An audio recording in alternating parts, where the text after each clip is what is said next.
Well, we end this hour today with stories from a man who was inspired by Dr. Martin Luther King Jr., all while being a survivor of a church bombing in Birmingham, Alabama.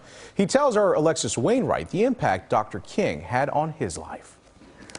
You will join with the leaders of this movement. I listened to Dr. King's eulogy over the public address system. A great direct action thrust. And I stood there and I saw them bringing the 3 caskets out of the church. It's a day that Dale Long will never forget. He can still share every little detail. The recessional was led by Dr. King and Reverend Shuttlesworth and Reverend Abernathy and a few others. The most moving moment for Long. And so there he was for the first time I'd ever seen him before in my life in person. He was standing there in his robe. In that majestic robe. He had just delivered the eulogy, which I figure was very powerful for him. When he came face to face with Dr. Martin Luther King Jr. And the tragic events that have developed over the last few weeks in Birmingham must rest. As the recessional came out, there Dr. King was, and I looked at him. We were looking at each other a few feet away, just like you and I right now. Most powerful moment of my life. Because even as a young kid, I admired him because I understood what he was trying to do.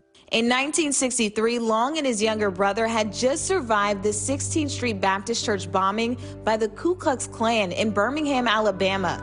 27 people were injured and 4 of his friends died. 2 or 3 years later, there was the Civil Rights Act, 1964, the Voting Rights Act, 1965. All of that came about as a result of what black folk had to experience in Birmingham, and in particular, the bombing where the girls lost their lives.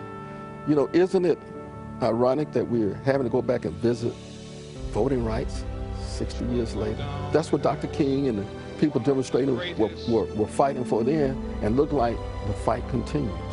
Long says after meeting Dr. King Jr., things became more clear as far as what he should do in the future. Look at that moment, I call it my epiphany experience.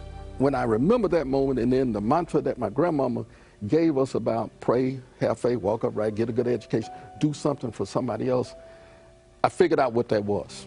So 10 years later, I found myself leaving Birmingham, coming out here to Texas. He then attended Texas Southern University in Houston, pledged Alpha Phi Alpha, worked for the city of Dallas, and later became a mentor with Big Brothers Big Sisters.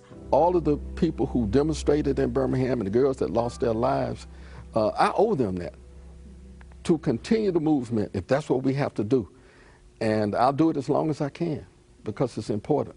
Dr. King lost his life. To some, Dr. King was an African-American minister.